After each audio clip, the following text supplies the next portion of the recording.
Hello, my name is Daniel Lang. I'm the author of a book entitled Reviving the Reformation. A Jewish believer peers backward to move biblical truth forward. This is the second video in a series that explores why Jews do not believe in Yeshua. For a fifth reason most Jews today have shunned Yeshua, I would humbly put forth that traditional Judaism over at least the past 1,000 years has not understood the full purpose of the Messiah's coming.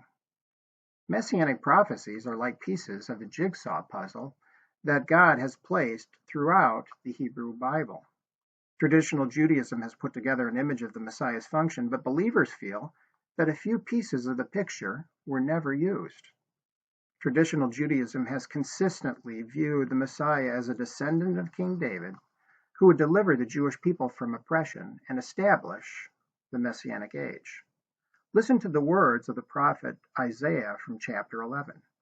And there shall come forth a shoot out of the stock of Jesse, who is the father of King David, and a twig shall grow forth out of his roots. And the Spirit of the Lord shall rest upon him, the Spirit of wisdom and understanding, the Spirit of counsel and might, the Spirit of knowledge and of the fear of the Lord. But with righteousness shall he judge the poor and decide with equity for the meek of the land. And he shall smite the land with the rod of his mouth, and with the breath of his lips shall he slay the wicked. And righteousness shall be the girdle of his loins, and faithfulness the girdle of his reins. They shall not hurt nor destroy in all my holy mountain, for the earth shall be full of the knowledge of the Lord, as the waters cover the sea. And it shall come to pass in that day that the root of Jesse, that standeth for an ensign of the peoples, unto him shall the nations seek, and his resting place shall be glorious. A similar prophecy or promise can be found in the book of Jeremiah the prophet, chapter 23, verses 5 and 6. While it is true that the majority of prophecies describe the Messiah as a powerful ruling and saving king, other prophecies about the Messiah state that the Messiah will die. Such prophecies can be found in the suffering servant text in Isaiah 53, and the passage about a Messiah being cut off before the second temple is destroyed in Daniel 9. Listen to the words of Isaiah, starting in chapter 52. Behold, my servant shall prosper. He shall be exalted and lifted up, and shall be very high. He was oppressed, though he humbled himself and opened not his mouth. As a lamb that is led to the slaughter, and as a sheep that before her shears is dumb, yea, he opened not his mouth. By oppression and judgment he was taken away, and with his generation who did reason? For he was cut off out of the land of the living for the transgression of my people, to whom the stroke was due. This servant was oppressed and killed, and his generation did not understand the purpose of his death. A standard Jewish interpretation of Isaiah 53 over the past 1,000 years states that the suffering servant is the nation of Israel, and in many ways this passage does sound as if it could be describing Israel. It appears, however, that at least some ancient traditions for many centuries saw in Isaiah 53 a portrait of the Messiah. Although these learned men did not accept the messiahship of Yeshua, they did accept some of the messianic characteristics that Yeshua fulfilled. If some of these earlier rabbis recognized a kingly Messiah and a suffering Messiah who would die, how did they handle this paradox? According to the Encyclopedia Judaica, some of the earlier rabbis developed the concept of two Messiahs. One was the Messiah son of Joseph who would die, and the other was the Messiah son of David who would reign as king. Quote, in rabbinic thought, the Messiah is the king who will redeem and rule Israel at the climax of human history, and the instrument by which the kingdom of God will be established. A second messianic figure is the Messiah son of, that is, of the tribe of Joseph or Ephraim, whose coming precedes that of the Messiah son of David, and who will die in combat with the enemies of God in Israel. Though some claim that this figure is described in pre-Christian apocalyptic and apocryphal works, most scholars note that the first unambiguous mentions of this doctrine occur in Tanaic passages of uncertain date, Sukkah 52a and in the Targums, Pseudo-Jonathan, Exodus 40 verse 11, and Peshitta, Song of Songs 4 verse 5. These rabbis reasonably solved the peculiar paradox of the Messiah's function described in the Tanakh by creating the concept of two Messiahs. The concept of two Messiahs, however, is not the only possible interpretation. If Daniel 9 and Isaiah 53 are talking about the Messiah, why was he to die? Isaiah 53 verses 5 and 6 reads, "But he was wounded because of our transgressions. He was crushed because of our iniquities. The chastisement of our welfare was upon him, and with his stripes we were healed. All we like sheep did go astray. We turned every one to his own way, and the Lord hath made to light on him the iniquity of us all." Jews in every age have sought atonement for their sins. Sin separates man from God.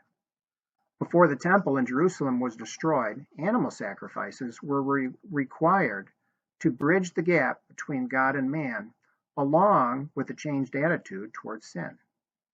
Judaism, without the temple sacrifices, created various formulas that were said to be efficacious in atoning for sin: prayer, repentance, charity, suffering, exile and the destruction of the temple, one's own death. Yochanan ben Zakkai was a rabbi in the 1st century who developed such an atoning formula. Quoting from the Encyclopedia Judaica, "Once, when Rabbi Yochanan ben Zakkai was leaving Jerusalem, Rabbi Joshua was walking behind him and saw the temple in ruins. Rabbi Joshua said, 'Woe is us that this has been destroyed, the place where atonement was made for the sins of Israel.' 'No, my son, do you not know that we have a means of making atonement that is like it? And what is it? It is deeds of love, as it is said, Hosea 6:6, for I desire kindness and not sacrifice.'" When the same rabbi was confronted with death, however, he was unable to put much faith into his own atoning formula. When he fell ill, his disciples went to visit him. When Rabbi Yochanan ben Zakkai saw them, he began to weep. His disciples said to him, "Light of Israel, pillar of the right hand, mighty hammer, why do you weep?" He replied, "When there are two ways before me, one leading to paradise, and the other to Gehinnom, and I do not know by which I shall be taken. Shall I not weep?" He was unsure where he stood before God. Believers understand that Yeshua is the promised Messiah. They believe that he appeared as the suffering servant once before the second temple was destroyed, and according to the prophet Isaiah in Isaiah 53 verse 6, "The Lord hath made to light on him the iniquity of us all." This truth is not easy to understand, but this doctrine is what the Tanakh teaches. Shaul called this reality the stumbling block to Jews and folly to Gentiles. Believers feel that the Messiah Yeshua, once killed, came back to life and will return a second time in the future to set up the Messianic age, solving the problem of the seeming paradox in the Scriptures.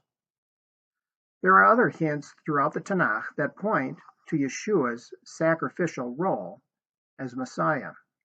For instance, a number of individuals in the Hebrew Bible narrative are types of Yeshua.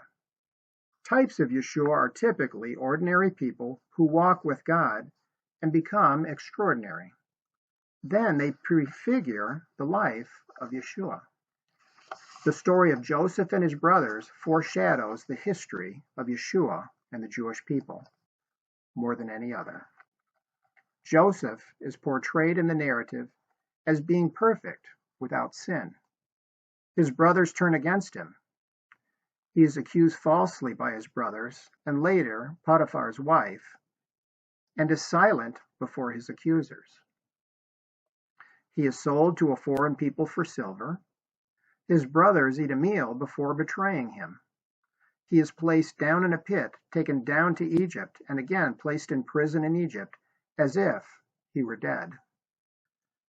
When he is brought out of prison, he in a sense comes back to life.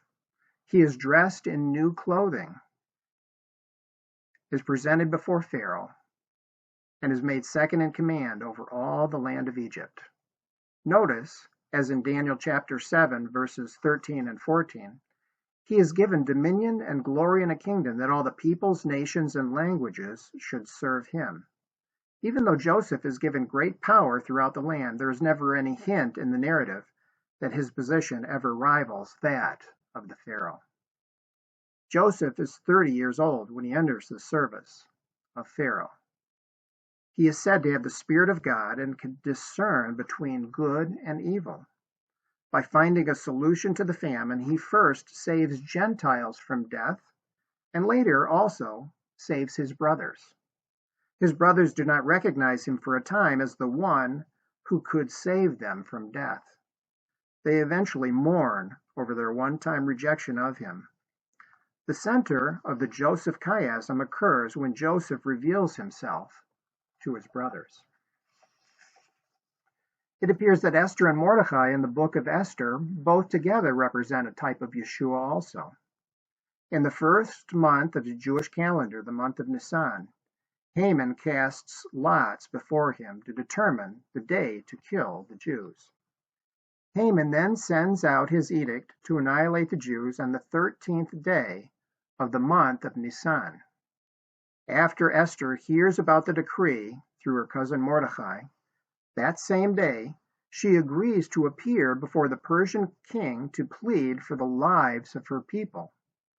Esther does this against her own will and with the threat of death.